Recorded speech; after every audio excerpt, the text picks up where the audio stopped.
ក្តីស្រឡាញ់បញ្ជាក់តាមទង្វើ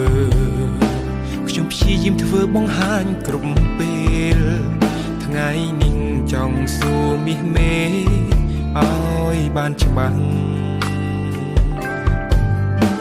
ចង់ស្ដាប់ពាក្យពិតចេញពីបេះដូងខ្លាំង